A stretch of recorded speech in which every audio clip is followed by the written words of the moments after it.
యోహాను సువార్త 1వ అధ్యాయము 12వ వచనాన్ని చదువుకుని ఈవేళ ధ్యానాంశంగా ఈ మధ్యాహ్న సమయమందు దేవుని వాక్యాన్ని మన హృదయపూర్వకంగా ధ్యానిస్తూ ఆయన కృపలో మనం బలపడదాం.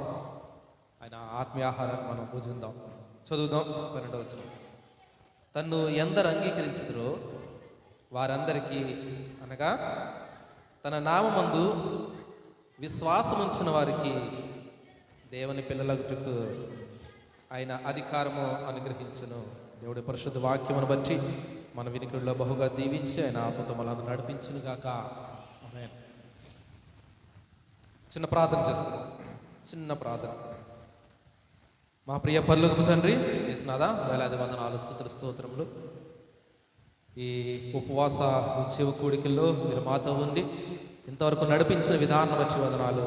పాటలు పాడిన బిడ్డలను బట్టి నాయన, అలాగే వాయిద్యాలు వాయించిన బిడ్డలను బట్టి నేను ఇప్పటి వరకు నాయన ఆ సహకారుల గుండి నాయన అన్ని విషయాల్లోనూ సంఘస్థల గుండి పాటల్లోనూ వాక్యాల్లోనూ ఆయన వారి సహాయాన్ని అందిస్తూ ఉన్న ప్రతి బిడ్డను బట్టి నించున్న ప్రతి బిడ్డను బట్టి వందనాలు చెల్లిస్తున్నాం. మీరు మాతో ఉండండి, సహాయం దయచండి. మీ అతను నడిపించమని యేసు నామములో ప్రార్థన నడుచున్నాం తండ్రి. ఆమేన్. యోహాను సువార్తలో యేసు ప్రభువారు చెప్పిన మాటల్ని అక్కడ చక్కగా రాయబడడం జరిగింది. అక్కడ ఏమంటున్నారంటే, యేసు ప్రభువారిని ఎంతమంది అంగీకరిస్తారో వాళ్ళందరికీ కూడా ఏం చేస్తారంటే ఇక్కడ తన పిల్లలుగా ఉండడానికి, దేవుని పిల్లలుగా ఉండడానికి అధికారం దేవుడు అనుగ్రహిస్తున్నాడు.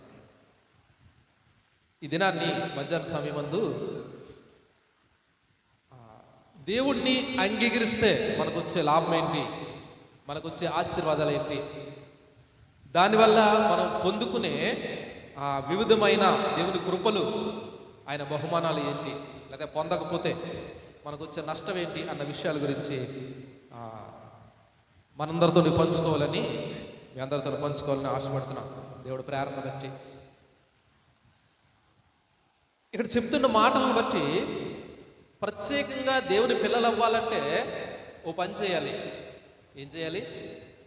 దేవుని మీద నమ్మకం ఉంచాలి. నమ్మకం ఉంచితేనే దేవుని పిల్లలు అంటున్నాడు. మరి కాకపోతే ఒకసారి చూడండి, 8వ అధ్యాయంలో యోహాను సువార్తలోని 8వ అధ్యాయం 44వ వచనం. యేసు ప్రభువు వారు డైరెక్ట్గా చెప్తున్న మాటలు, మీరు మీ తండ్రి యగు అపవాది సంబంధులు, మీ తండ్రి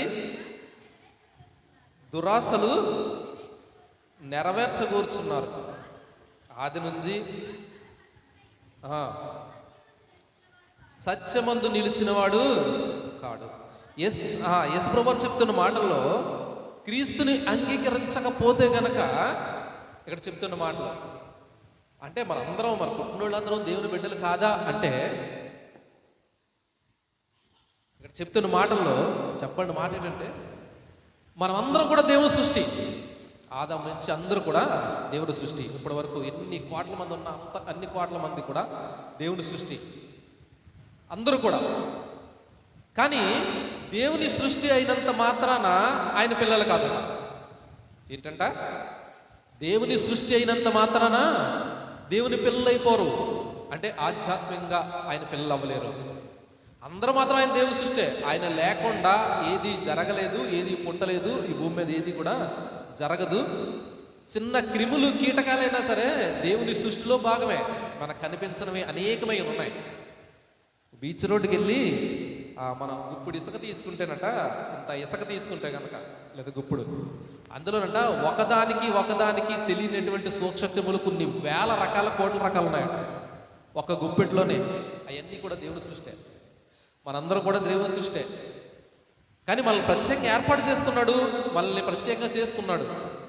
అయినా దేవుని అంగీకరించకపోతే దేవుని సృష్టిలాగా ఉండిపోతాం తప్ప దేవుని కుమార్తెలము అవ్వలేము. మరి అవ్వకపోతే ఏమవుతుంది అంటే ఇక్కడ చెప్తున్నాడు, యేసు ప్రభువారు చెప్తున్నారు, ఏమవుతున్నామంట? అపవాది సంతానంగా ఉండిపోతున్నాం. ఏమంటున్నాడు మళ్ళొకసారి అక్కడ చూద్దాం. అక్కడ చెప్పిన మాటలు, మీరు మీ తండ్రి యగు అపవాది సంబంధులు, మీ తండ్రి దురాశలను నెరవేర్చుకొనిచున్నారు. ఆది నుండి వాడు నరహంతకుడు సత్యమందు నిలిచినవాడు కాడు.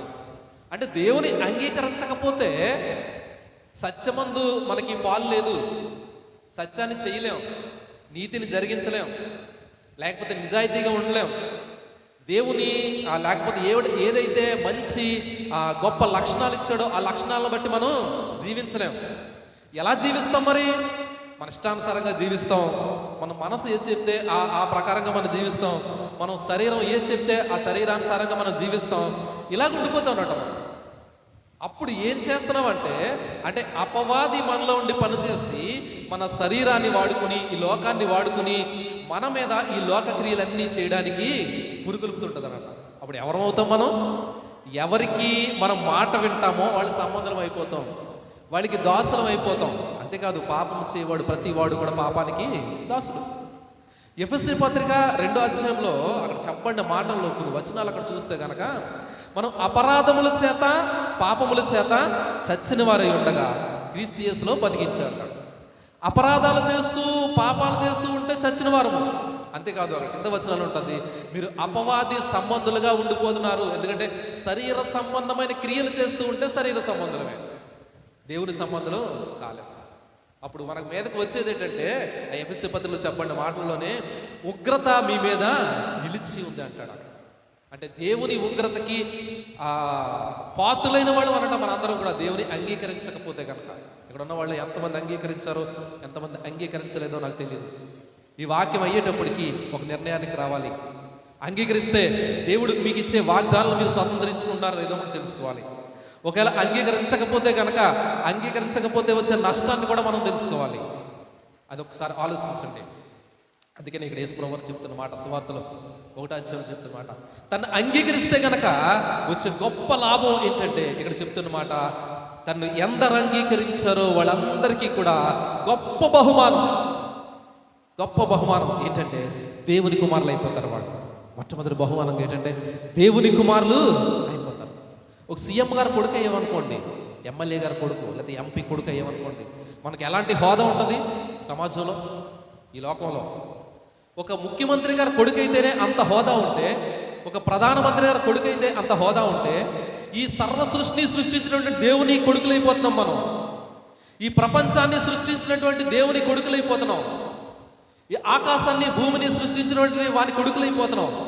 ఆకాశం ఆయన కాళ్ళు పెట్టుకునే పాదం లాంటిదట, ఈ భూమి ఆయన పాదం పెట్టుకునే చోటు. ఆకాశం ఏమో ఆయన సింహాసనం అంటున్నాడు. ఆకాశం మీద ఆయన కూర్చుని ఉంటే భూమి కిందన కాలు పెట్టుకునే చోట్ల ఉంటే అసలు మనం ఎంత మనుషులు. కానీ దేవాదేవుడు అంటున్నాడు, మీరు కానీ నమ్మితే గనక మీరు నా కొడుకులైపోతారు, ఇక్కడి నుంచి నా కుమారులు అయిపోతారు, నా కొడుకులు అయిపోతారు. అది దేవుడిచ్చే గొప్ప బహుమానం అండి. లేకపోతే గనక దేవుని ఉగ్రత మనపై నిలిచి ఉందంటాడు. దేవుని ఉగ్రత అంటే అది మామూలు విషయం ఏం కాదండి. అది అక్కడ అగ్ని ఆరదు, పురుగు చావదు అంటున్నాడు. అక్కడ ఈ మన బంగాళాఖాతం చూసుకున్నట్లయితే మహాసముద్రం కదా, అది చూసుకున్నట్లయితే భూమి మీద కొంత భాగంలో ఉందంతే. అది భూమిని 4 భాగాలు చేస్తే 4 భాగాల్లోని సముద్రాలు ఉంటే ఒక భాగం మీద మాత్రమే మనిషి భూమి నివసించే భూమి ఉంది. అందులోని కొంత భాగం అంతే అది ఈ సముద్రం. ఈ భూమి అంతా ఒకవేళ నరకం అయితే ఎంత ఉంటుందో చూడండి. ఉదాహరణకి భూమి అంతా నరకం అయితే ఎంత ఉంటుంది. అందులో కానీ ఈ నరకంలో కానీ పడిపోతే కనుక, నరకం అంటే అగ్ని జ్వాలలు పెళ్ళు ఉబ్బుతుంటాయి అందులోంచి. అది మామూలు విషయం కాదు. కింద నుంచి ఒక అగ్నిజాలు అంటే ఒక భోగి మంటలో వేసినప్పుడు మనకి బయట పండగలుగా చూస్తుంటాం, భోగి మంటలు వేస్తుంటారు. ఒకవేళ మంటలు వేస్తుంటే పెద్ద పెద్ద మంటలు వేస్తుంటారు. అందులోని ఒకవేళ ఏ చెయ్యో కాలో కానీ పొరపాటును పెడితే కనుక మన పరిస్థితి ఏంటి? కాలిపోతుంది. కొంతమంది స్టవ్ల దగ్గర, మన చిన్న స్టవ్ దగ్గరే ఒక ఏలు కానీ పొరపాటుని అంటుకుందంటేనే చాలా బాధ, చాలా వేదన. ఒకవేళ మంట కానీ పడితే కనుక ఎలా ఉంటుంది? చాలా ఘోరమైన పరిస్థితి కదా. అలాంటిది ఇంత పెద్ద మంటలో భూమంతా ఒకవేళ విశాలం ఉన్న అంత మంటలో కానీ పడితే కనుక ఉంటే కనుక మన పరిస్థితి ఏంటి అసలు? అక్కడ అగ్ని ఆరదు, పురుగు చావదు అంట. ఆ ఉదాహరణ ఎందుకు చెప్పబడిందంటే అసలు అక్కడ చావు అనేది ఇక రాదు. భూమి మీద ఉన్నప్పుడే మనిషి జీవించినంత కాలమే మన జీవిత విధానం. రెండో మరణం వచ్చిందంటే అందులోంచి బయటికి పడడానికి మనకి అవకాశం లేదు. భూమి మీద కొంతకాలం జీవిస్తాం. భౌతికంగా మన శరీరం కొంతకాలం ఆత్మని శరీరం విడిచిపెడతాం. దేవుడు వచ్చినప్పుడు విశ్వాసులుగా మనకున్న విశ్వాసం ఏంటంటే దేవుడు వచ్చినప్పుడు ఆయన వెళ్ళిపోతాం. ఆయన వెళ్ళిపోయిన తర్వాత నిత్యము ఆయనతో ఉంటాం. అది మళ్ళీ మనకు శరీరాలు వచ్చేస్తాయి. మళ్ళీ మన మనుషులుగా తయారైపోతాం. ఏ శరీరాలతో ఇక్కడ పాతి పెట్టబడ్డామో ఆ శరీరాలు మళ్ళీ వచ్చేస్తాయి. మళ్ళీ మనము మంచి మహిమ గల శరీరం ఉంటాం, దేవునితో ఉండిపోతాం. కానీ దేవుని విశ్వసించకపోతే దేవుడు రాకడ వచ్చినప్పుడు వాళ్ళకి కూడా శరీరాలు వచ్చేస్తాయి. వాళ్ళకి కూడా మళ్ళీ మనుషుల్లో తయారైపోతారు. ఇప్పుడు ఎలాంటి శరీర స్వభావంతో శరీరంతో ఉన్నారో వాళ్ళు కూడా అలాగైపోతారు. కానీ దేవుని అంగీకరించకపోతే ఏదైతే శరీరంతో వాళ్ళు వచ్చేసారో లెగిచారో అదే శరీరంతో నరకం వెళ్ళిపోతారు. అక్కడ అగ్ని ఆరదు, పురుగు చాలు. ఎంతకాలం? సంవత్సరమా, 2 సంవత్సరాలా, 3 సంవత్సరాలా, 10 సంవత్సరాలా, 100 సంవత్సరాలా? కుదరదు. కోట్ల కోట్ల కోట్ల కోట్ల సంవత్సరాలు అక్కడ మండుతూ ఉంటుంది. అందులోని నరకంలో పడతారు. నిజంగా ఈ నరకం ఎవరికి చేయబడిందంటే మనుషుల గురించి కాదండి. నేను వాక్యం చెప్పేదంటే అపవాదికి ఆడి అనుచరులకు మాత్రమే చేయబడింది. సృష్టిలో ఫస్ట్లో చేయలేదు దేవుడు. ఎప్పుడైతే అపవాది ఎదిరించాడో దేవుడి మీద ఎప్పుడైతే తిరుగుబాటు చేశాడో వాడిని అక్కడి నుంచి పారదోసేశాడు, కిందకి పారదోలేశాడు. అప్పుడు తయారు చేశాడు అపవాదికి, వాడి సంతానానికి, వాడికి అవిధేయులైన వారికి. తర్వాత దేవుణ్ణి అంగీకరించకుండా దేవుని అవిధేయత చూపించే వారికి ఇది సంక్రమించేసుకుంటున్నారన్న తీసేసుకుంటున్నారు. నిజంగా మనుషుల గురించి మన గురించి ఎవరి గురించి చేయబడలేదు. అది అపవాదికి, వాడి అనుచరులకి. తర్వాత ఎవడైతే వాడిని అనుసరిస్తాడో, ఎవడైతే దేవుని నామాన్ని అంగీకరించకుండా ఉంటాడో వాళ్ళకి ఈ యొక్క నరకం అనేది ప్రాప్తిస్తుంది. అవిధేయులకి మాత్రమే, విధేయులకు కాదు. ఇప్పుడు నరకంలోకి ఎవరు వెళ్ళిపోతారా అంటే భూమి మీద ఉన్న మనుషుల్లో పాపం చేయడం వల్ల కాదు, వాళ్ళు శాపం చేయడం వల్ల కాదు, లేకపోతే వాళ్ళు చేసిన క్రియలను బట్టి కాదు. ఈ క్రియలు చేసిన దేవుడు కృప అనుగ్రహించే కృపను పొందకపోవడం వల్ల. అంటే మన పాపాలకి, మన శాపాలకి, మనం చేసిన క్రియలకి అన్నిటికీ యేసుక్రీస్తు ప్రభువారు శిలువలో మరణించేశారు కదా. ఆ మరణాన్ని ఎవరైతే అంగీకరించట్లేదో, నా గురించే ఆయన చనిపోయాడు, తిరిగి లేచాడు, నా గురించి పరలోక రాజ్యాన్ని ఏర్పాటు చేశాడు, నిత్య జీవం నాకు ఉందని ఎవరైతే నమ్మట్లేదో, ఆయన రక్తంలో ఎవరైతే కడగబట్టలేదో వాళ్ళకి మాత్రమే నిత్య నరకం. వాళ్ళు మాత్రమే అందులోకి వెళ్ళిపోతారు. ఈ రాత్రి ఒకసారి ఈ మధ్యాహ్న సమయంలో ఆలోచించాం. నరకానికి వెళ్ళడం అది చాలా బాధాకరమైంది. యేసు ప్రభువు వారు ఈ లోకానికి ఎందుకు వచ్చారు అంటే ఆ నరకాన్ని తప్పించడానికే. అది ఎవరు ఉండలేరండి. మన బిడ్డల్లో ఎవరన్నా కానీ ఒక బిడ్డ కానీ తప్పిపోయి అది కనబడట్లేదు అనుకో, ఎంత బాధ, ఎంత వేదన. ఒక మనం చూస్తుండగానే ఆ బిడ్డకి ఏదైనా కానీ ఘోరమైన శిక్ష విధించబడుతుంటే, ఒకవేళ కొడుతుంటే, చంపేస్తుంటే, లేకపోతే మనం చూస్తుండగానే జరుగుతుంటే అది మనం తట్టుకోగలం? అసలు మన ఎదురుకుండా జరుగుతుంటే తట్టుకోలేము. దేవుడు కూడా మనకు ఒకవేళ ఇలాంటి శిక్ష విధించబడితే, పాపం వల్ల వచ్చు మరణం, పాపంలో వచ్చే జీతం మరణం కనుక, ఒకవేళ పాపం చేసి అందరూ కూడా నరకానికి వెళ్ళిపోతే వాళ్ళు తట్టుకోలేరు, వాళ్ళు ఉండలేరు, వాళ్ళు భరించలేరు అని తెలిసి దేవుడు చేసే పని ఏంటంటే ఆయనే ఈ భూమి మీదకి వచ్చి మనకి రావాల్సిన శిక్ష అంతా ఆయన అనుభవించి, మనకి బదులు ఆయన మరణించి మనకి నిత్య రక్షణ ఇచ్చేశాడు ఆయన. ఇప్పుడు అంటున్నాడు, ఈ రక్షణ ఎందరైతే అంగీకరిస్తారో వాళ్ళందరికీ కూడా ఏంటంట, దేవుని కుమారులుగా ఉండడానికి గొప్ప కృప అనుగ్రహించేశాడు, అధికారం ఇచ్చేశాడు. ఇప్పుడు ఎవరైతే దేవుని మీద విశ్వాసం ఉంచుతారో వాళ్ళకి ఏమొచ్చేస్తుంది? దేవుని పిల్లలైపోతారు. ఇప్పుడు చూడండి, మనం దేవుని పిల్లలైపోతాం. ఈ లోకంలో ఉన్న లేకపోతే గొప్ప గొప్ప వ్యక్తులకు పిల్లలైతేనే ఇంత గొప్ప భాగ్యం అని, లేకపోతే గొప్పదనం వచ్చేస్తుందని అనుకుంటే కనుక, దేవాది దేవుడైన క్రీస్తు ప్రభు వారికి, దేవాది దేవునికి పిల్లలైపోతే ఈ ప్రపంచం అంతా మందే కదండి, ఈ లోకం అంతా మందే. ఆయనంతా మంద అంటున్నాడు. ఆయనంతా మనకి ఇచ్చేస్తానంటున్నాడు. అంత గొప్ప కృప మనకి దేవుడు ఇచ్చేస్తున్నాడు. గలతీ పత్రికలో కొన్ని వచనాలు, దీన్ని అనుబంధించిన వచనాలు కొన్ని చూసుకుందాం, ముందుకెళ్దాం. 3వ అధ్యాయంలో ఇక్కడ రాయబడిన మాటల్లో 24వ వచనం నుంచి చూసినట్లయితే 25వ వచనం చూద్దాం. అయితే విశ్వాసము వెల్లడైను బాల శిక్షకుని కింద ఉండము. ఇక్కడ మాట చెప్తున్న మాట ఏంటంటే, మనకి ధర్మశాస్త్రం ఇచ్చేసాడు, పాత నిబంధనలో గ్రంథం ఇచ్చాడు, చాలా రకరకాల ఆజ్ఞలు ఇచ్చాడు. ఇవన్నీ కూడా మనకి దేవుని దగ్గరికి నడిపించడానికి ఒక బాల శిక్షకుడిలాగా పనిచేస్తున్నాయి. అంటే మనకి ఆజ్ఞలు, ధర్మశాస్త్రము, ముందు చెప్తున్న ప్రవక్తలు ఇవన్నీ కూడా రాయబడిన గ్రంథం ఇచ్చేసాడు కదా. ఇదంతా మనకి చిన్నప్పుడు లేకపోతే ఒక ఉద్యోగంలో రాక మునుపు, లేకపోతే మంచి పోస్టులోకి రాక మునుపు మనం ముందుగా ఎలా చదువుతుంటామో, లేకపోతే వాళ్ళ దగ్గర నుంచి మనం ఎలా చదువుకుంటూ వస్తామో, లేకపోతే మనం డిగ్రీ వరకు మనకు ఎలాగా మనం 1వ తరగతి, 2వ తరగతి, 3వ తరగతి, అలాగే 10th, ఇంటర్ ఎలా చదువుతూ ఒక స్థాయికి వచ్చేస్తామో, ఆ స్థాయికి వచ్చే వరకు మన చదువుని ఎలా ఉపయోగించుకుంటామో, అలాగా మనకు ధర్మశాస్త్రాన్ని దేవుడిచ్చి మనకు నీతి మార్గాల్లో, న్యాయ మార్గాల్లో నడడానికి ఒక మార్గాన్ని చూపించేదిగా వచ్చిందంట. ఇది ఎక్కడి వరకు తీసుకొస్తుందంటే యేసుక్రీస్తు ప్రభువారి వరకు నడిపించడానికి తీసుకొస్తుంది. అందుకనే ఒక బాల శిక్షకుడిగా మనకి ధర్మశాస్త్రం ఇవ్వబడింది అంటున్నాడు అన్నమాట. ఇది ఎందుకు ఇవ్వబడింది, లేకపోతే ఎందుకు ఇలాగొచ్చింది అన్న విషయాలన్నీ కూడా మనకి ధర్మశాస్త్రం ఉన్నాయి. ఏంటంటే యేసుక్రీస్తు ప్రభువారిలో పాత నిబంధనకు సంబంధించి బలులు, అర్పణలు, దేవుళ్ళని ఆజ్ఞలు అన్నీ కూడా యేసు ప్రభువారు చూపిస్తున్నారట. అవన్నీ వాగ్దానాలు ఇవన్నీ కూడా యేసు ప్రభువారిలో నెరవేర్చబడ్డారట.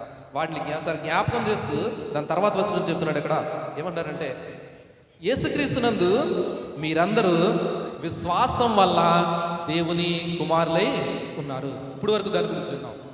ఎలాగున్నామంట మనం, ఎలాగొచ్చాం, దేవుని కుమారులుగా ఎలాగా మనం అయ్యాము, విశ్వాసం వల్ల. యేసు ప్రభువారు చెప్పిన మాటల్లోనే యోహాను సువార్త 4వ అధ్యాయం చదువుకున్నాం కదా. ఒకవేళ అంగీకరించకపోతే కనుక అపవాది సంబంధాలు ఉండిపోతాం, వాడి బిడ్డలుగా అయిపోతాం, వాడు చెప్పినట్టే వింటాం, నిత్యాగ్నికి లోనైపోతాం. అంగీకరిస్తే దేవుని కుమారులం అయిపోతాం. ఇక్కడ చెప్తున్న మాట అంగీకరించడానికి ఇక్కడ మనం చేయవలసిన పని ఏంటంటే, ఒకే ఒక పని అక్కడ చేయవలసింది అంటే విశ్వాసం. విశ్వాసం అంటే ఏంటి? విశ్వాసం అంటే నమ్మడం అంతే. మీకు 1 కోటి రూపాయలు ఇస్తే నమ్ముతాను, లేదా 2 కోట్లు ఇస్తే నమ్ముతాను, ఇలా చెప్పట్లేదు. ఉచితంగా ఇచ్చేసాడు అన్నట్టు. మనం దేవుని కుమారులు అవ్వడానికి మనం డబ్బులు ఇవ్వక్కర్లేదు. మన దేవుని కుమారులు అవ్వడానికి మనం నిలుదోపిడి చేయక్కర్లేదు. మనం దేవుని కుమారులు అవ్వడానికి ఇంకా ఏదేదో కార్యాలు, పుణ్యకార్యాలు, ఆ కార్యాలు, ఈ కార్యాలు ఏది చేయక్కర్లేదు. ఏం చేయమంటాడంటే ఆయన, దేవుని కుమారులు కావాలంటే ఒకటే ఏం చేయాలి? ఆయన మీద నమ్మకం ఉంచండి అంతే. ఏంటి నమ్మకం? ఆయన నా గురించి ఈ లోకానికి వచ్చాడు, నా గురించి ఆయన సిలువలో బాధపడ్డాడు, నా గురించి సిలువ యాతన పడ్డాడు ఆయన, నా గురించే, నా పాపం గురించే తన జీవితాన్ని అంతా కూడా రక్త, ప్రాణ, ఆత్మ, రక్తం మొత్తం అన్ని కూడా నా గురించి ఇచ్చేశాడు. నమ్మితే చాలు, ఒకటే నమ్మితే చాలు. ఏమంటాడు ఇక్కడ? ఆ విశ్వాసం దేవుని కుమారులు అవ్వడానికి మనకు అవకాశాన్ని ఇచ్చేసిందంట. చదువుతాం మళ్ళీ ఒకసారి. యేసుక్రీస్తునందు మీరందరూ విశ్వాసం వల్ల దేవుని కుమారులు. ఇప్పుడు ఏమైపోయాం మనం? దేవుని విశ్వసించిన మనము దేవుని కుమారులం అయిపోయాం. దేవుని కుమారులం అయిపోయామంటే ఇక్కడ రెండోది చెప్తున్నాడు. ఇక్కడ దాని తర్వాత అసలు క్రీస్తు యేసులోనికి బాప్తిసం పొందిన మీరందరూ కూడా క్రీస్తుని ధరించుకున్నారు. ఇప్పుడు క్రీస్తు యేసులోనికి బాప్తిసం అంటున్నాడు.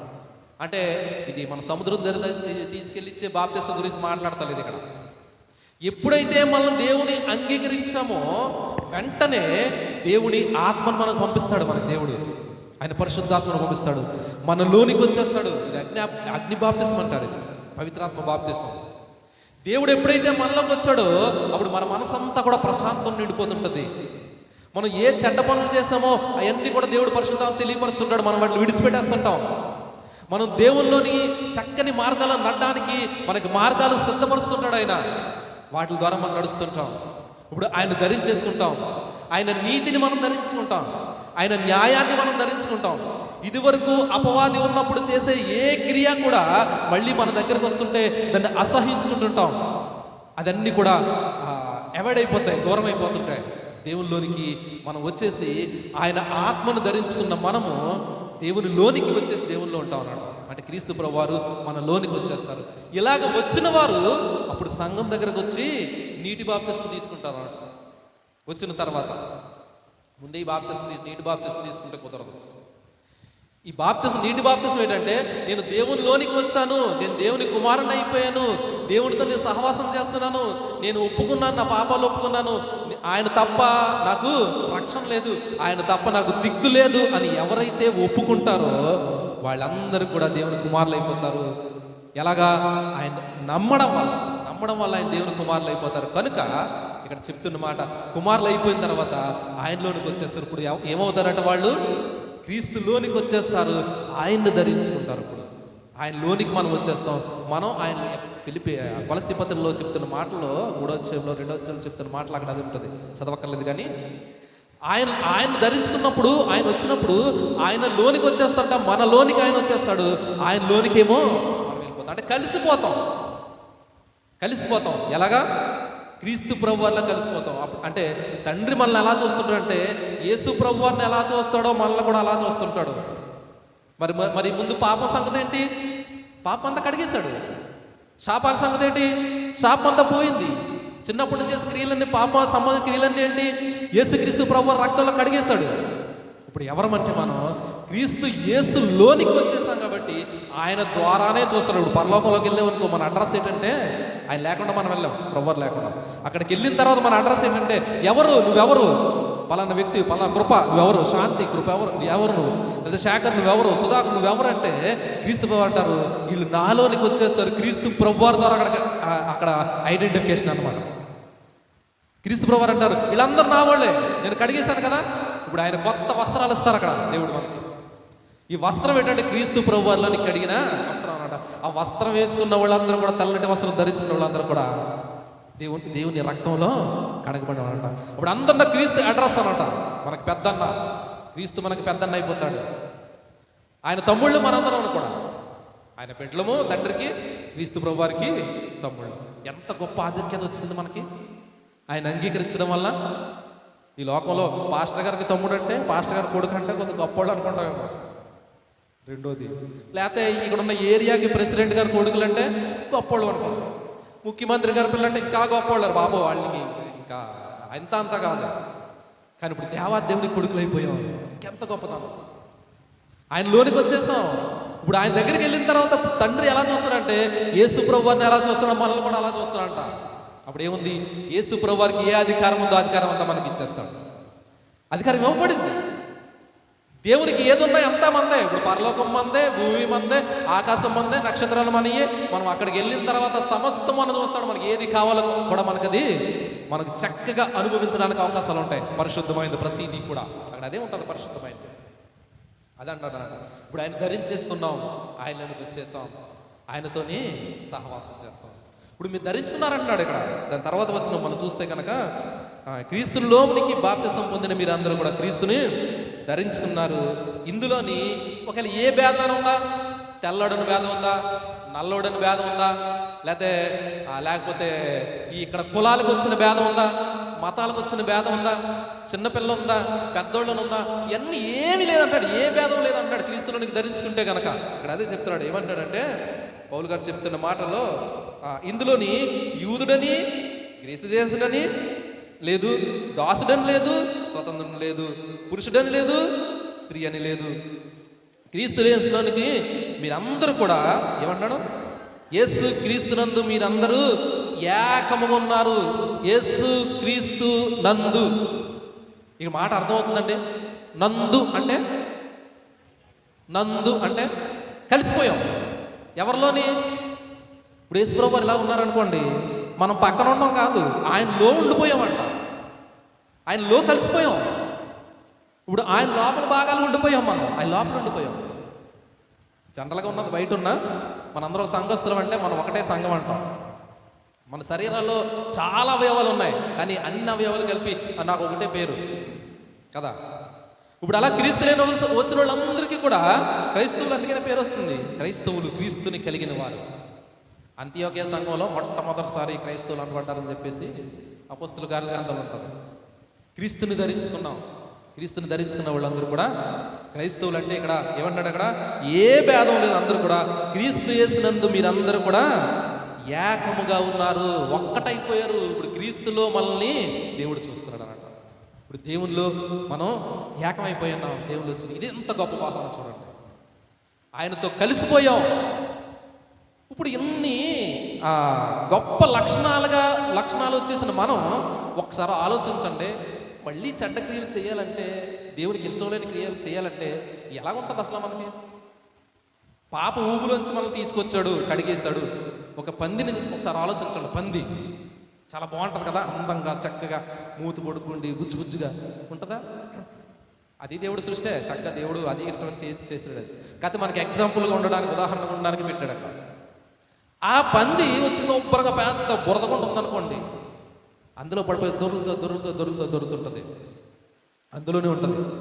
అది తీసుకొచ్చి తన యజమాని తీసుకొచ్చి శుభ్రంగా తీసుకొచ్చి దాన్ని కడిగేసి శుభ్రంగాని తనకి నీట్గా చేసి షాంపూలు సెంట్లు అన్నీ కొట్టేసి చక్కగా దానికి గొలుసు ఏదైనా పట్టుకొని నడిపేస్తున్నాడు అనుకోండి, ఎంత బాగుంటుంది కదా దాని పరిస్థితి.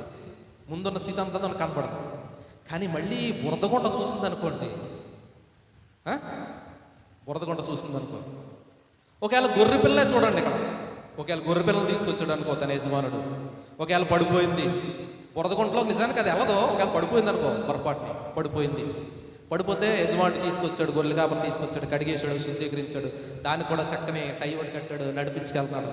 దానికో పక్కన దీన్నో పక్కన నడిపించుకెళ్తాడు అనుకుంటా. ఇప్పుడు బురదగుంట కనిపించింది. ఇప్పుడు గొర్రె పిల్ల ఏం చేస్తుంది? దాని దగ్గరికి వెళ్ళడానికి చూస్తుందా? ఎందుకు చూడదు? దానికి సంబంధించింది కాదు అది. పంది కూడా చూసింది అనుకోండి, అదేం చేస్తుంది? ముందు స్వభావం కదా, ముందు పెరిగిన స్థితి, ముందున్న స్థితి దానికి తెలుసు. అక్కడ ఉంటే ఎంత హాయి ఉంటుందో, ఎంత చక్కగా ఉంటుందో, ఎంత పొర్లుకోవచ్చు దానికి తెలుసు. కానీ ఏం చేద్దప్పుడు వెంటనే ఆ యజమాని దగ్గర కట్లు తెంపుకుని గిజాయించేసుకుని మొత్తానికి వెళ్ళిపోయి అందులో పడి దొరులుతుంటా. ఆహాహా, ఎంత హాయి దానికి, ఎంత సంతోషం, చెప్పసఖ్యం కాదనమాట. ఎందుకంటే దానికి అలాగైపోయింది, దాని స్వభావం అంతే. కానీ గొర్రె స్వభావం అలాంటిది కాదు. క్రీస్తులోనికి వచ్చిన తర్వాత అంట, ఒకవేళ పంది స్వభావం ఉన్న వ్యక్తిని సైతము యెహెజ్కేలు గ్రంథం చెప్తాడు, మీకు మాంసపు గుండెని ఇస్తాను, నేను మీ హృదయాన్ని మార్చేస్తాను, మీ లోనికి నేను వస్తాను.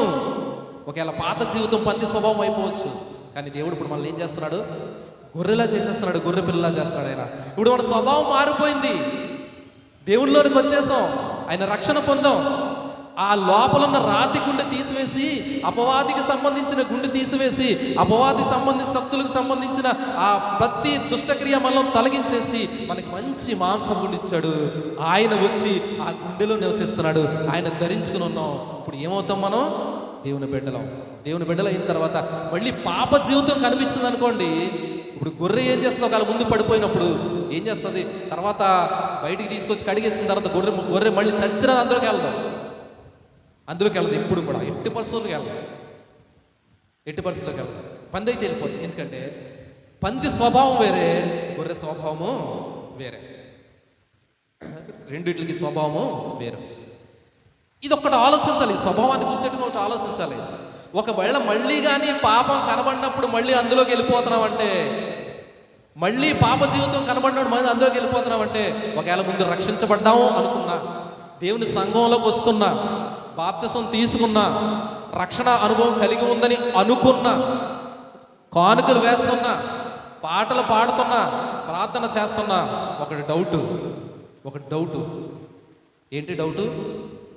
బురదగుంట కనబడినట్టు అక్కడికి వెళ్ళిపోతున్నామంటే, స్వభావం మారకపోతే దేవుడు నీలో ఉన్నాడా లేడా? దేవుడు మనలో ఉన్నాడా లేడా? లేకపోతే ఏంటి డౌటు? పందే కదా. అంటే పాప జీవితం మనలో ఉండిపోతే పాపే అంతేనా? కూడా ఏమన్నా మరి ఎంత చేసి రక్షణ పొందామని చెప్పుకుంటూ, లేకపోతే బాప్తిసం పొందుకున్నాం చెప్పుకుంటూ, పాత జీవితం కనబడినప్పుడు అందులో పడిపోతే గనక, అందులోకి వెళ్ళిపోయి మళ్ళీ అందులోనే ఉండిపోతే గనక, రక్షణ పొందకపోతే గనక మనం ఎలా తప్పించబడతాం? దేవుని రాకడ వచ్చినప్పుడు ఎలా తప్పించబడతాం? మన పోకడైతే ఎలా తప్పించబడతాం? ఒకసారి ఆలోచించండి. మరి రక్షించబడిన వ్యక్తి కానీ ఒకవేళ పడిపోతే ఏం చేస్తాడు? గొర్రెనే చూసుకోండి ఉదాహరణ. గొర్రె కానీ మళ్ళీ వెళ్తా మళ్ళీ పడిపోయింది అనుకోండి, ఏం చేస్తుంది? బయటకు వచ్చేస్తుంది. వెంటనే దులిపేసుకుంటుంది శుభ్రంగా, దాని మీద ఏం ఉండకుండా దులిపేసుకుంటుంది. పక్కకొచ్చి లేకపోతే గడ్డి ఎదురుంటే దానికి రాసేసుకుంటుంది. దాని నోటికి కానీ ఏమైనా అంటిపోయింది అనుకో శుభ్రంగా తుడిచేసుకుంటుంది. తన యజమానుడు చూసాడు అనుకో, గొర్రెల కాపరి చూసాడు అనుకో, చిచ్చిచ్చి ఇంత బురదగా ఉంది, దీనికి ఉండవలసిన స్వభావం కదా, అంటిపోయిందని ఏం చేస్తాడంటే శుభ్రంగా కడిగేసి నీటి దగ్గర తీసుకెళ్ళి పవిత్రం చేస్తాడు. ఒకవేళ రక్షించబడిన వ్యక్తి కానీ పడిపోతే గనక వెంటనే అందులోంచి బయటకు వచ్చేస్తాడు అన్నట. అందులోంచి రావట్లేదంటే కనుక డౌటే. ఎంతవరకు రక్షించబడ్డాం? ఎంతవరకు రక్షించబడ్డాం? అసలు నిజంగా రక్షించబడ్డామా లేదా? ఎంతవరకు అంటే అసలు రక్షించబడ్డామా లేదా అన్న ఉద్దేశం. ఒకవేళ రక్షించబడిన వ్యక్తి పడిపోతే గనక ఆ పడిపోయిన అందులో మాత్రం ఎట్టి పరిస్థితులు ఉండడు, బయటకు వచ్చేస్తాడు, విలవిల్లాడిపోతాడు. అందులోంచి ఊపిరి ఆడదేమో అన్నట్టు ఉంటుంది ఆ గొర్రెకి. రక్షించబడిన వ్యక్తి కూడా పాపంలో పడిపోతే గనక పొరపాటుని పడడు. ఒకవేళ పడిపోతే పొరపాటుని అందులోంచి బయటికి వచ్చి దేవుని దగ్గరికి వచ్చి పశ్చాత్తాపడిపోతాడు అనమాట. అయ్యా నా సహాయం తెచ్చిండి, అయ్యా నీ కృపను గ్రహించండి, అయ్యా నేను పడిపోయాను, నేను పాపంలో పడిపోయానయ్యా, నీ బిడ్డగా మారిపోయాను, నీ అనుభవాలు ఉన్నాయి, నీ స్వభావం ఉంది, నీ రక్తంలో కడగబడ్డాను, పశ్చాత్తాపడ్డాను, బాప్తిసం పొందాను, అన్ని చేసి కూడా మళ్ళీ ఇందులో పడిపోయాను, నన్ను క్షమించయ్యా, నాకు సహాయం తెచ్చేయండి, విల్ల ఏడుస్తుంటాడు అనమాట. మన జీవితాల్లో కూడా చాలా అనుభవాలు ఇలాంటివి ఉంటాయి. పడిపోలేదు అనడానికి మాత్రం కారణాలు కూడా కనబడవు.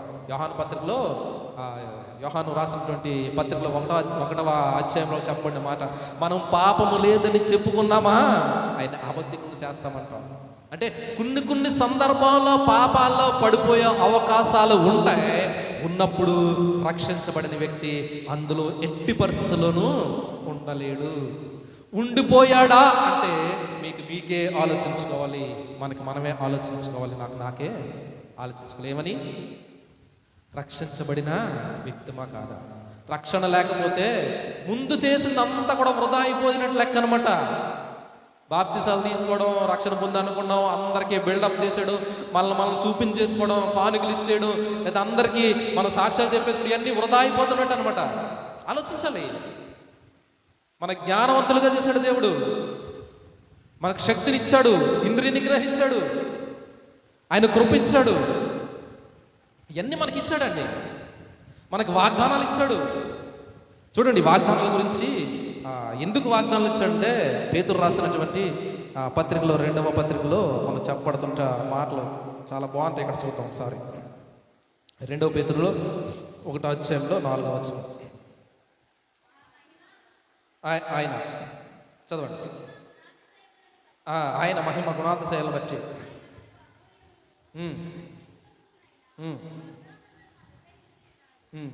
ఏమంటాడు? ఆ మహిమ గుణాతిశయములను బట్టి. ఆ మహిమ అంటే దేవుడు ఇచ్చిన మహిమ గుణాతిశయాలు, లేదా దేవుడు ఇచ్చిన వాగ్దానాలు, దేవుడిచ్చిన కృప, చూపించిన కృప, వీటన్నిటిని బట్టి అంట గుణ అతిశయాలను బట్టి ఆయన అమూల్యమైన మహిమ గుణాతిశయాలు అంటే ఆయన మనకు అమూల్యమును అత్యధికములైన వాగ్దానములను మనకి అనుగ్రహించను. ఎలాంటి అంటే ఇవి చాలా మూల్యమని, ఈ విలువ పెట్టి కొనలేని. ఆయన రక్తాన్ని మనం కొనగలం? అసలు మన రక్తాన్ని అయితే కొంటారేమో. మన రక్తాన్ని కొనేసి కూడా లేకపోతే ఇతర వ్యక్తులు కొని ఒక యాక్సిడెంట్లో ఉన్నప్పుడు ఏమైనా ఎవరిని ఎక్కించడానికి ఉంటాయి. ఈయన రక్తం ఎలాంటిదంటే ఈ ప్రపంచంలో ఉన్న వాళ్ళు అందరి పాపాలు కడగడానికి ఈ ఆయన సజీవుడిగా ఈ లోకానికి వచ్చి ఏ పాపము ఎరుగని పాప కల్మషుడుగా, లేకపోతే పాపం లేనివాడిగా ఉండి అర్పించినటువంటి రక్తం ఇది. ఆయన రక్తంలో కూడా ఇసుమంతైనను కూడా పాపం అనేది కనబడదు, ఆయనలో కూడా పాపము కనబడదు. ఏ రోజు ముందు లేదా పిలాతు ముందు నిలబడి చెప్పిన మాట, నాలో పాపం ఉందని ఎవడన్నా సరే నిరూపించగలడా? ఎవడు నిరూపిస్తాడు? అలాంటి అమూల్యమైన రక్తం. దీనికి ఎంత వెలకట్టగలం? పాపాలు కడగడానికి, మన పాపం కడగాలంటే అలాంటి రక్తం కావాలి. ఆ రక్తం కడగడానికి విలువ కెట్టి కొనేది కూడా ఏది మనకు కుదరదు. మనం ఎంత గొప్పవాళ్ళమో తెలుసా? మన గొప్పతనం యేసుక్రీస్తు ప్రభువారిని మనకి ఇచ్చేస్తేనే కానీ మనం కొనుక్కోలేకపోయాడండి దేవుడు. యేసు ప్రభువారిని మనకి ఇచ్చేసాడు ఆయన. యేసు ప్రభువారిని ఎంత విలువెట్టి కొనగలం మనం? ఒక ₹1 వచ్చా? ఓ 10 కోట్లు ఇవ్వచ్చా? ఒకవేళ భూమి రాసేస్తే దేవుడు మనవడు అవుతాడా? యేసు ప్రభువారు. లేకపోతే ఆకాశం రాసిస్తే మనవడు అవుతాడు దేవుడు. ఆయన ఎవరు కొనగలరు అసలు? మనం సృష్టిలో ఆఫ్టర్ ఆల్ సృష్టించబడిన వారు. ఆయన ఆది నుండి ఉన్నవాడు, ఆయనకి అంతు లేదు, ఆయన నిత్యము సజీవుడు, దేవాది దేవుడు, సమస్తాన్ని సృష్టించినవాడు. అలాంటి ఆయన కొనడానికి విలువ కట్టలేము, ఆయన రక్తానికి విలువ కట్టలేము. అలాంటి ఆయనంట మన గురించి సిలువ రక్తాన్ని చిందించడానికి మన గురించి ఇచ్చేశాడు. ఆయన ఇచ్చి మళ్ళీ కొనుక్కున్నాడు అంట. ఆయన మన గురించి అమ్మేశాడు, అంటే మన గురించి అర్పించబడ్డాడు పాపానికి విలువగా. అంటే మనం ఎంత గొప్పవాళ్ళం అంటే ఆయన రక్తంతో కడగబడిన వారము. ఇప్పుడు మన గొప్ప జీవితాలు ఇచ్చేసాడు మనకి. అంత గొప్ప వాగ్దానాలు అంటాడు. ఆ వాగ్దానాలు అయ్యి వాగ్దానాలు అంటే ప్రార్థన చేస్తే లేదా ఉద్యోగం వచ్చేది, లేకపోతే జబ్బులు పోతాయి, మీకు ఈ కుటుంబం అంతా కూడా ఈ నెలంతా ఏ పోషణ, బియ్యానికి కానీ ఉప్పులకు కానీ పప్పులు కానీ ఏమీ లేకుండా అన్నీ వచ్చేస్తాయి. ఇది కాదు వాగ్దానం. దేవుడు నమ్మిన వారికి దేవుడు తనకి ఏది కావాలో అది ఇస్తానన్నాడు. అవన్నీ కూడా మనకి ఇస్తాడు. దేని గురించి చింతపడద్దు అంటున్నాడు. ఆకాశ పక్షులు నేను ఎలా పోషిస్తాను చూడంటాడు మత్తయి సువార్త 7వ అధ్యాయంలో. ఆకాశ పక్షులు చూస్తే మనకు తెలుస్తుందట. అట్లా అందుకే నెట్టాడు మనకి. ఎందుకు చూడండి అంటే చూడండి వెళ్ళి ఒకసారి ఎన్ని పొలాలు వేస్తున్నాయో, ఎంత దున్నుతున్నాయో, ఎంత పంట పోతున్నాయో, ఎక్కడెక్కడ దాతున్నాయో. ఆహారం లేక ఏదైనా పక్షాన చచ్చిపోయిందా అని దేవుడు అడుగుతున్నాడు. చచ్చిపోయిందా? మరి పోషించబడుతున్నాయి. దానికి ఎగ్జాంపుల్, ఉదాహరణ మన ముందు పెట్టాడంట. చూడండి ఎలా పోషించబడతాయో, మిమ్మల్ని పోషించలే అంట. చీమలు కూడా మన ముందు పెట్టాడు. అవి చూడండి ఎంత జ్ఞానం కలిగి ఉన్నాయో, ఎంత జ్ఞానం కలిగి నడుస్తున్నాయో. వాడికి అంట సామెతలు అంటాడు కదా, వాడికి అధికారి లేడు, రాజు లేడు, ఎవరు లేరు. అయినా సరే ఒక్క చీమ ముందు నడుస్తుందంటే వెనకాల ఫాలో. ఎంత లైన్ ఉన్నా సరే, ఇక్కడి నుంచి అంత లైన్ ఉన్నా సరే లైన్కి వెళ్ళిపోతుంటాయి. మనవాడు చూడండి ఒక లైన్లో నుంచోమంటే ఒకడు అలాగే ఇక్కడ ఇక్కడ. కొంతమంది భోజనాలు దగ్గర చూడండి మందలా పడిపోతారు. చీమలు నడతాడు మన ముందు. అంటే ప్రకృతిలో ఇచ్చిన ఈ పక్షులనేటి, జంతువులనేటి, చీమలనేటి మనకి ఉపయోగకరంగా ఉండడానికి వాటిని ఒక ఉదాహరణగా ఉపయోగించాడు మనకి. వాటిని నేను పోషిస్తున్నాను, మిమ్మల్ని పోషిస్తున్నాను. వాగ్దానాలు ఇచ్చింది ఎందుకంటే ఇక్కడ చెప్తున్నాడు. ఎందుకు ఇచ్చాడట వాగ్దానాలు? అమూల్యమును అత్యధికమైన వాగ్దానాలను అనుగ్రహించున్నాడు. ఎందుకు ఇచ్చాడు వాగ్దానం అంటే కింద తర్వాత ఉంది, దురాశలను అనుసరించుట వలన లోకమందున్న భ్రష్టత్వమును ఈ వాగ్దానముల మూలంగా మీరు తప్పించుకొని. ఏంటంట ఈ వాగ్దానాలు ఏం చేస్తాయి? ఏం చేస్తాయి ఈ వాగ్దానాలు? ఏం చేస్తాడన్నాడు? ఈ లోకంలో ఉన్న భ్రష్టత్వం నుంచి, ఈ లోపల మురికి నుంచి, ఈ లోకంలో ఉన్న పాపాల నుంచి, ఈ లోకంలో పడిపోయే పాత జీవితం నుంచి, లేదా ఇప్పుడు ఎదురయ్యే సమస్యలు వీటిల్లోంచి మనం తప్పించుకుని పడిపోకుండా ఉండడానికి, మనం బండ మీద నిలబడడానికి, మన గొప్ప స్థితిలోనికి రావడానికి ఈ వాగ్దానాలు మనకి ఉపయోగపడుతున్నాయంట. అందుకని క్రీస్తు ప్రభువారి ద్వారా మనకి వాగ్దానాలు ఇచ్చేసాడు. తర్వాత ఏమంటాడు ఆయన? తప్పించుకోవడానికి దురాశలను అనుసరించడం వలన లోకమందున్న భ్రష్టత్వము ఈ వాగ్దానముల మూలముగా మీరు తప్పించుకుని దేవ స్వభావమునందు పాలివారు అగుటకు వాటిని మనకి ఎందుకు ఇచ్చాడు ఈ వాగ్దానాలు? దేవుని స్వభావంలో మనము ఒక్కటైపోతున్నాం. పాలివారు ఒకటైపోతున్నాం. దేనిలోని? దేవుని స్వభావంలో. అసలు మనకి తగింది కాదు. అసలు మనకి ఫస్ట్ ఇది దేవునికి దూరంగా ఉంటే కనుక మనకు తగింది కాదు. కానీ దేవుని లోనికి వచ్చేసిన మనం, దేవుని ధరించుకున్న మనం, దేవుని కుమారులు అయిపోయిన మనకి గొప్ప వాగ్దానాలు ఇచ్చాడు. ఈ వాగ్దానాలు అంటే దేవుడు మనలోకి వచ్చేసాడు, మనకి సహాయం చేస్తున్నాడు, ఆయన ఆత్మ మనకి ఇచ్చేసాడు. ఇప్పుడు మనకు అంటున్నాడు ఆయన లోనికి మనకి ఇచ్చిన వాగ్దానాలన్నీ కూడా ఆయనతో సహవాసం చేయడానికి, ఆయనలో రావడానికి, ఆయన గొప్ప వ్యక్తులుగా ఆయన లోనికి రావడానికి, ఆయనలోనికి వారసత్వం మనకి ఇచ్చేసి ఆయనతో పాలువారు చేస్తాడంట. ఇప్పుడు యేసుక్రీస్తు ప్రభువు పరలోక రాజ్యం వెళ్ళిన తర్వాత ఆయనకి ఎలాంటి స్థితి ఉందో మనం కూడా అలాంటి స్థితిలోనికి మనం ఉండిపోతామంట. అందుకనే పౌలు గారు అంటాడు, నేను క్రీస్తుని ధరించుకున్నాను, నేను క్రీస్తుని పోలు నడుచుకుంటున్నాను, నేను ఎలా నడుచుకుంటున్నారో మీరు కూడా అలా నడుచుకుంటారు. మనకి ఎగ్జాంపుల్గా ఉంటున్నాడు పౌలు గారు. ఆయన ధరించుకుంటున్నాడంట. తర్వాత అక్కడ వచనాల్లో చెప్పండి మాటల్లో ఎంత గొప్ప వాగ్దానాలు ఇచ్చాడో అయ్యన్నమాట. ఇందాక వచ్చిన దాంట్లో గలతీ పత్రిక వచ్చేద్దాం మరొకసారి. 3వ అధ్యాయము 29వ వచనం దగ్గరికి వచ్చేద్దాం, ముగించేసుకుందాం. చివరి వచనాల దగ్గరికి వద్దాం. మీరు క్రీస్తు సంబంధులైతే ఆ పక్షమందు అబ్రహాము యొక్క సంతానమై ఉండి వాగ్దాన ప్రకారము వారసులై ఉన్నారు. నిజానికి పాత నిబంధన గ్రంథంలో వాగ్దానాలన్నీ కూడా ఎవరైతే విశ్వాసం ఇస్తారో ఆ విశ్వాసం ఉంచిన వాళ్ళకి ఇచ్చేశాడు. ఆ విశ్వాసం ఉంచిన దాంట్లో పితరుడు ఎవరంటే అబ్రహాము. అబ్రహాముకి ఆ వాగ్దానం మొట్టమొదటి ఇచ్చేశాడు. ఏంటంటే ఆదికాండం 12వ అధ్యాయం ఉంటుంది, నీ యందు సమస్త వంశములు ఆశీర్వదించబడతాయి. సమస్త వంశములు అంట, నీ సంతానము, నీ సంతానమందు సమస్త వంశములు. ఆయన సంతానము అని ఒక్కడి గురించి చెప్పాడనట, అంటే యేసుక్రీస్తు ప్రభువు వారు చెప్పాడనట ఆయన, దేవుడు ఇచ్చిన వాగ్దానం. ఇప్పుడు అంటున్నాడు ఈ వాగ్దానాలు, ఏ వాగ్దానాలు? అబ్రహాంకి ఏదైతే వాగ్దానం ఇచ్చాడంటే బైబిల్లో టోటల్ ఎన్ని వాగ్దానాలు ఇచ్చాడో వాగ్దానాలు అన్నీ కూడా ఇప్పుడు ఎవరయ్యి? క్రీస్తువి. ఇప్పుడు క్రీస్తులోనికి ఉన్నామనుకో, మనం క్రీస్తులో ఉన్నామనుకో, ఇప్పుడు ఈ వాగ్దానాలు ఎవరయ్యి? ఏమంటున్నాడు అక్కడ? చదవండి మళ్ళొకసారి. మీరు క్రీస్తు సంబంధులైతే, ఒకసారి ఆగండి. ఎవరి సంబంధులు?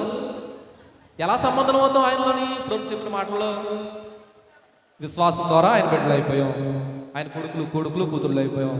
ఆయన రావడం వల్ల మనం ఆయన ధరించుకున్నాం, ఆయన రావడం వల్ల మనకు పరిశుద్ధాత్మ శక్తిని ఇచ్చేశాడు, ఆయన రావడం వల్ల మనకు వాగ్దానాలు వచ్చేసాయి, ఆయన పరలోక రాజ్య సంబంధమైన ప్రతి వారసత్వాన్ని మనకి ఇచ్చేశాడు, ఆయనతో పాలువారం అయిపోయాం.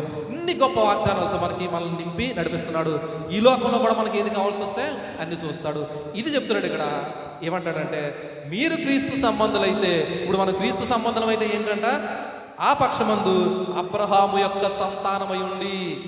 ఇప్పుడు యేసు ప్రభు వారి కొడుకులు కూతుళ్ళు అయిపోతే అబ్రహాము యేసు ప్రభు వారి సంతానంలో వచ్చాడు కదా. ఇప్పుడు మనం యేసు ప్రభు వారి సంతానం దత్తపుత్రులం అయిపోయాం. ఇప్పుడు ఏ ట్యాగ్లోకి వెళ్ళిపోయామంటే, ఏ వంశావళిలోకి వెళ్ళిపోయామంటే అబ్రహాము వంశావళిలోకి వెళ్ళిపోతున్నాం. ఇప్పుడు అబ్రహాంకి ఇచ్చిన వాగ్దానాలన్నీ ఎవరయ్యి? మనకి. ఇప్పుడు బైబిల్లో ఇచ్చిన వాగ్దానాలన్నీ ఇప్పుడు ఎవరి అవుతాయి? ఇప్పుడు మనయ్యే. అబ్రహాంకి ఇచ్చిన ప్రతి వాగ్దానము మందైపోతుంది. ఇప్పుడు మందైపోతుంది. ఎంత గొప్పవాళ్ళం అయిపోయింది చూడండి. మరి ఇంత గొప్ప వాగ్దానాలు ఉన్నాయి, రక్షణ ఉంది, అన్ని ఉంచేసుకుని వదిలేస్తే ఎలాగ మనం? అందుకని రక్షించబడిన తర్వాత వెనక్కి దిగజారిపోవడానికి, వెనక్కి తిరిగి చూడడానికి మనము సస్యమ తెగించకూడదు, వదిలిపెట్టకూడదు. ఇది గొప్ప భాగ్యం, దేవుళ్ళ ఉన్న గొప్ప భాగ్యం ఇది.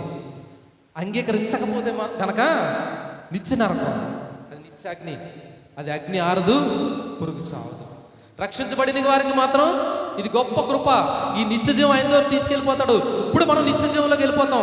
ఆయన వాగ్దానాలను పొందుకున్నాం కదా, ఆయనతో నిత్యము వారసత్వం ఇచ్చేశాడు మనకి. ఆయనలోనికి క్రీస్తు ప్రభువారు ఎలా ఉన్నారో ఆయనతో ఉండేలా చేసేసాడు, ఆయనలోకి ఇచ్చేసాడు. పరలోక సంబంధం ప్రతిదీ మనకి ఇచ్చేసాడు. ఇప్పుడు ఆయనతో అక్కడ తీసుకెళ్ళిపోతాడు మనకి. ఇప్పుడు అక్కడికి వెళ్ళిన తర్వాత అక్కడ ఎన్ని సంవత్సరాలు ఉంటాం? ఇది ఆలోచించండి ఒకసారి. ఎన్ని సంవత్సరాలు? 100 సంవత్సరాలు, 1000 సంవత్సరాలు, 1,00,000 సంవత్సరాలు, 1,00,000 సంవత్సరాలు కాదు. నిత్యత్వం అంటే అది అంతులేనిది, నిత్యము అంతులేనిది, అది కంటిన్యూ. ఇంకా ఎన్ని కోట్ల సంవత్సరాలు అయిపోయినా ఆయనతోనే నిత్యము ఉంటాం. అంత గొప్ప కృప మనకి ఇచ్చేసాడు.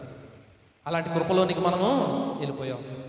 అందుకనే ఆయన కుమారులుగా అవ్వడం మనం, అందుకనే ఆయన కుమార్తెలుగా అవ్వడం, ఆయనతో సహవాసం చేయడం, అందుకనే ఆయనతో నిత్య జీవం పొందడం, అందుకనే దేవుడు, అందుకనే మనల్ని ఈ పాప ఊబులో నుంచి మనకు పైకి లేపడం కూడా అందుకనే ఆయనతో ఉండాలని, ఆయనతో పెట్టుకోవాలని.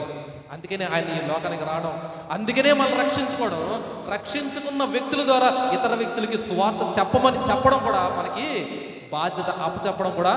అందుకనే మనం పొందిన ఇంత గొప్ప వాగ్దానాలు పొందుకున్న మనం, క్రీస్తులోనికి వచ్చేసిన మనం, మనకొచ్చిన ఈ బహుమానాల గురించి, మనకొచ్చిన ఇంత గొప్ప ధననిధి గురించి, మనకి అంత గొప్ప దేవుడితో ఉండే సహవాసం గురించి ఇతర వ్యక్తులకు మరి చెప్పొద్దా? మనం చెప్పాలా చెప్పకూడదా? చెప్పాలి. ఎందుకంటే మనం పొందుకుని ఒకవేళ కనుక మనం అలాగ ఉండిపోతే కనుక మనం నమ్మక ద్రోహం చేసిన వాళ్ళు అవుతాం అనమాట. ఆయన సువార్త ఎవరి మీద పెట్టేశాడు తెలుసా? మన మీదే పెట్టాడు. దేవదూతలకు ఇవ్వలేదు అధికారం, మనకే ఇచ్చాడు. ఎవరైతే ఆయన రక్తం చేత కడగబడ్డారో వాళ్ళే ఇంకొకళ్ళకి, పాపంలో ఉన్న వ్యక్తులకి, నేను ఎలాగ కడగబడ్డాను, దేవుడు నాకు ఎలాంటి కృప ఇచ్చాడు, నాకు ఎలాంటి సహవాసం ఇచ్చాడు, ఆయనతో ఎంత గొప్ప సమాధానం ఇచ్చాడు, శాంతి ఇచ్చాడు, ఆయనలో నేను ఏదైతే పొందుకుంటున్నానో అదంతా కూడా అలాంటి లేని వ్యక్తులకి మనం చెప్పగలం. ఎంతమంది బాధపడుతున్నారండి, మా కుటుంబంలో ఎంతమంది ఉన్నారు. అలాంటి వారికి సువార్త చెప్పొద్దా? ఖచ్చితంగా చెప్పాలి. ఎందుకంటే మనం రక్షించబడ్డాం. మనం కూడా ఇతర వ్యక్తుల ద్వారా, దేవుడు ఏర్పాటు చేసిన వ్యక్తుల ద్వారా మనకి సువార్త మనకు అందించాడు. దాని ద్వారా దేవుళ్ళకి వచ్చాం. మనం కూడా ఇతర వ్యక్తులకి చెప్పాలి. చివరిగా దేవుడిచ్చిన వాగ్దానాన్ని ఒకటి జ్ఞాపకం చేస్తాను. యెషయా గ్రంథంలో 41వ అధ్యాయంలో 9వ వచనంలో అక్కడ రాయబడి ఉన్న అంశం చూస్తే కనుక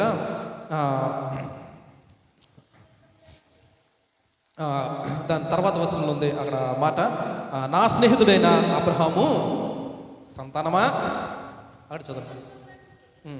అక్కడ అబ్రహాము సంతానమా అన్న దాని నుంచి చదవండి. నా స్నేహితుడైన అబ్రహాము సంతానమా, భూ దిగంతాల నుండి నేను పట్టుకుని దాని కొనల నుండి పిలుచుకున్నవాడా. ఏమంటున్నాడు?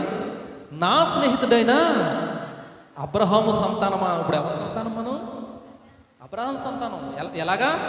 క్రీస్తు ప్రభు వారి ద్వారా. క్రీస్తు ప్రభు వారి బిడ్డలు అయిపోయాం కదా. ఇప్పుడు అబ్రహాంకి దేవుడు వాగ్దానం ఇచ్చిన దాంట్లో ఒకటి జ్ఞాపకం చేస్తున్నాడు యెషయా గ్రంథంలో. ఏమంటున్నాడు? నా స్నేహితుడైన అబ్రహాము సంతానమా, భూ దిగంతాల నుండి నేను పట్టుకుని దాని కొనల నుండి పిలుచుకున్నవాడా, నీవు నా దాసుడవనియు నేను నిన్ను ఉపేక్షింపగా ఏర్పరచుకుంటున్నానియు నేను నీతో చెప్పి ఉన్నాను. ఒకటే ఏమంటాడు ఇక్కడ? ఏం చెప్పాడంట మనకి? ఏం చెప్తాడు వాగ్దానం?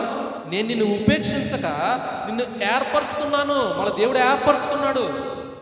మనం పాపంలో ఉండగా, పాప జీవితంలో ఉండగా, ఊగులు ఉండగా మనం దేవుని దగ్గరకు వచ్చామని కాదు, వాళ్ళ ముందే ఏర్పాటు చేసుకున్నాడు. ఆయన పిలుచుకున్నాడు, ఆయన ఏర్పాటు చేసుకున్నాడు. ఆయన ఏర్పాటు చేసుకున్నాడు కనుకే ఆయన వాడు పిలిచినప్పుడు ఆయన మాట విని ఆయన దగ్గరికి వచ్చాను అనమాట. ఫస్ట్ ఆయన ఏర్పాటు చేసుకున్నాడు, తను పిలిచాడు. ఆయన కృపా గుణాతిశయాలను బట్టి పిలుచుకున్నాడు, ఆయన కృపను బట్టి పిలుచుకున్నాడు. అప్పుడు ఆయన దగ్గరికి వచ్చాను అనమాట. ఆ వాగ్దానం జ్ఞాపకం చేస్తున్నాడు ఇక్కడ. నేను ఉపేక్షించక నేను ఏర్పరచుకుంటున్నాను, నేను నీతో చెప్పి ఉన్నాను. తర్వాత నేను నీకు తోడై ఉన్నాను. ఇందాక గలతీ పత్రికలో చూసిన వాగ్దానాలు అవి కూడా ఇందులో కనపడతాయి సార్. మనకి బైబిల్ అంతా చాలా సీక్వెన్స్గా, చాలా ఏర్పాటు చేసిన బైబిల్ కనుక, ఆయన పరిశుద్ధాత్మ చేత లిఖించబడింది, రాయించబడింది కనుక చక్కగా ప్రతి వాక్యము కూడా చక్కగా మనకు కనపడుతుంటాయి. ఇక్కడ ఏమంటాడు? ఇక్కడ నేను నీతో కూడా ఉన్నాను. ఆయన ఏర్పాటు చేసుకున్న వ్యక్తులతో నిత్యం ఉంటాడు అన్నాడు. ఆయన తోడుకుంటానన్నాడు, తోడుగా ఉన్నాను. ఏమంటున్నాడు? భయపడకము, నేను నీకు దేవుడినే ఉన్నాను. చాలా ఇరుకులతో ఇబ్బందులు ఉన్నాయి, అయ్యి ఉన్నాయి, లేకపోతే నా జీవితం ఏంటి, లేకపోతే శాతాడు నన్ను నలిపేస్తున్నాడు, నా జీవితం అంతా ఇలాగైపోతుంది, లేకపోతే భ్రష్ట జీవితంగా అయిపోయింది, లేకపోతే ఎప్పుడు చూసినా ఇంతే, గొర్రెకి లేకపోతే చిన్న బెత్తుడంతో ఆకున్నట్లే మా జీతం ఇంతే ఉండిపోతుంది, నా కుటుంబ పరిస్థితులు ఏమీ మారతలేదు, ఎన్ని అనుకుంటే దేవుడు అంటున్నాడు, నేను నిన్ను ఏర్పాటు చేసుకున్నాను, నిన్ను నా బిడ్డగా చేసుకున్నాను, నేను నీకు తోడుకుంటాను, నువ్వు భయపడక్కర్లేదు. ఎందుకు భయపడక్కర్లేదు? నేను నీకు దేవుడై ఉన్నాను, అందుకని భయపడక్కర్లేదు. దేవుని స్తోత్రం చెప్దామా? ఎందుకు భయపడక్కర్లేదట? మనకి దేవుడు, ఆ దేవుడు మనకి తండ్రి అయిపోయాడు. ఏమైపోయాడు? మనకి తండ్రి అయిపోయాడు. మనకి కావలసిన అన్ని కూడా ఆయనే చూస్తున్నాడు. మనం దేవుణ్ణి ఎరగక ముందు అయితే గనక పాపం ఉండిపోయినట్టు సృష్టి అంతటికీ ఆయన దేవుడే. కానీ దేవునిలోనికి వచ్చిన తర్వాత మనం దేవుని బిడ్డలు అయిపోయాం. ఇప్పుడు ఏమంటాం? మనం ప్రార్థన చేస్తున్నాడు కూడా, అబ్బా తండ్రి నాయన అని పిలుస్తున్నాడు. యేసుప్రభు వారు కూడా చెప్తారు, పౌలు గారు కూడా చెప్తారు, శిష్యులు కూడా అంటున్నారు, ఆయన మనకి తండ్రి, దేవుడు. ఆ దేవుడు మనకి తండ్రి అయిపోయాడు. తర్వాత వచ్చి అంటున్నాడు, దిగులు పడకము, నేను నిన్ను బలపరుస్తాను. దిగులు పడద్దు, భయపడద్దు, దిగులు పడద్దు, నేను నిన్ను బలపరచదును. ఎలాగా? నీకు సహాయం చేయవాడు నేనే, నీతి అను నా దక్షిణహస్తముతో నిన్ను ఆదుకునేవాడు నేనే. చాలండి. నీతి అనే ఆయన దక్షిణహస్తంతో, ఆయన పరలోకంలో ఉన్నప్పటికీ కూడా ఆయన చెయ్యి అంటే ఇలా పట్టుకుంటే మనకి ఎక్కడికి వచ్చి ఆదరణ. ఎలాగైతే ఆదరణిస్తాడు? వాక్యం ద్వారా ఆదరణిస్తాడు, పాటల ద్వారా ఆదరణిస్తుంటాడు, ఆయన బిడ్డల సహవాసం ద్వారా ఆదరణిస్తుంటాడు, విశ్వాసులతో చేసుకున్న సహవాసం ద్వారా, ఆయనతో కలిసిమెలిసి ఉన్న ఆ వ్యక్తులు మాటల ద్వారా, ముఖ్యంగా ఆయన యొక్క సజీవమైన వాక్యం ద్వారా మనకి ఆదరణిస్తుంటాడు, మనకు మాట్లాడుతుంటాడు, దర్శనాల ద్వారా మాట్లాడుతుంటాడు, కళల ద్వారా మాట్లాడుతుంటాడు, పరిస్థితుల ద్వారా మాట్లాడుతుంటాడు. ఆయన ఎప్పుడు కూడా మన చెయ్యి విడువడు, ఎడపాయడు. చివరి మాట మత్తయి సువార్త 28వ అధ్యాయంలో చివరి మాటలు ఉంటుంది అక్కడ, ఇదిగో యుగ సమాప్తి వరకు నేను మీతో కూడా. ఎప్పటి వరకునట? యుగ సమాప్తి వరకు. ఈ లోకంలో యుగ సమాప్తి అయిపోవచ్చు, అప్పటి వరకు కూడా సదాకాలము ఆయన మనతో ఉండే దేవుడు తండ్రి. ఇంకెందుకు మనకు భయం, ఇంకెందుకు మనకు దిగులు? ఆయన బిడ్డలం అయిపోతే కనుక ఆయన మనతోనే ఉంటాడు, మనతోనే సహవాసం చేస్తుంటాడు. మనం ఆయనలో ఉంటాం, ఆయన మనలో ఉంటాడు, మనతో సహవాసం చేస్తుంటాడు. ఇతర వ్యక్తులకి సువార్త చెప్పుకుంటూ దేవునితో హ్యాపీగా గడిచే కృప మనందరికి కలగాలని కోరుకుంటున్నాను. రక్షణ పొందకపోతే ఇది ఏముండదండి, ఏముంటుంది? నిత్య నరకం. ఆ నరకాన్ని తప్పించడానికి యేసు ప్రభువు వారు ఈ లోకానికి వచ్చాడు. ఆ నరకాన్ని తప్పించడానికి మన పాపంతా ఆయన మోసాడు.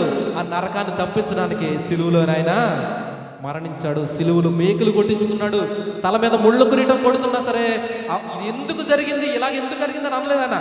మన పాపాలు, మనుషులందరి పాపాలు నేను తొలగించడానికి నేను సంసిద్ధమైపోయాననే గొప్ప ఆనందంతోనట ఆయన తండ్రి సంతోషిస్తున్నట్టు ఆకాశంలో నుంచి.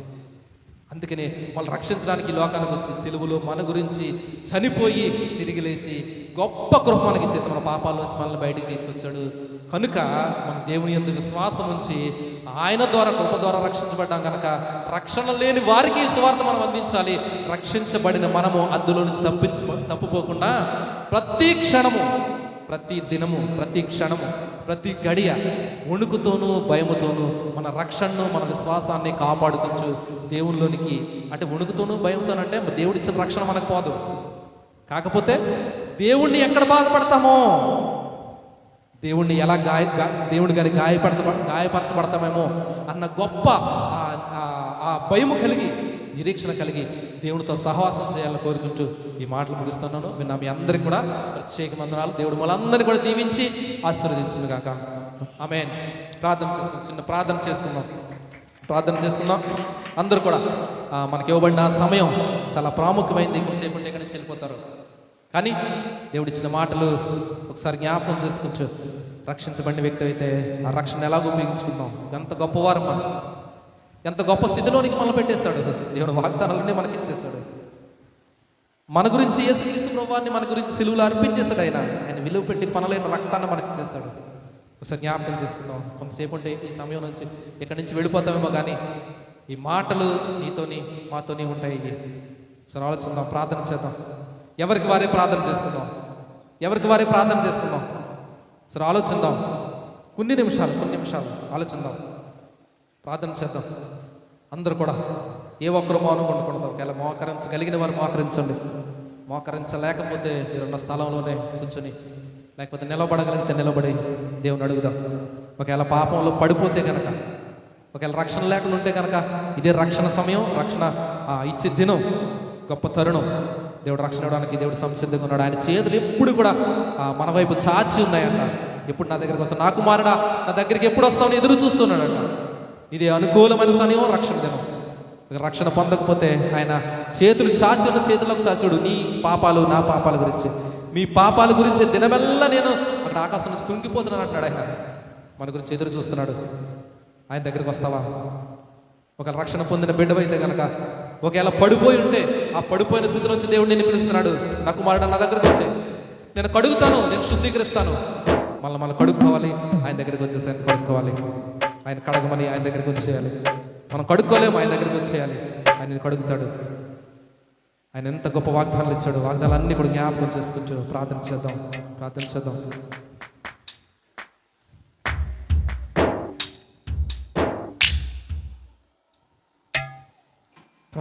మనకు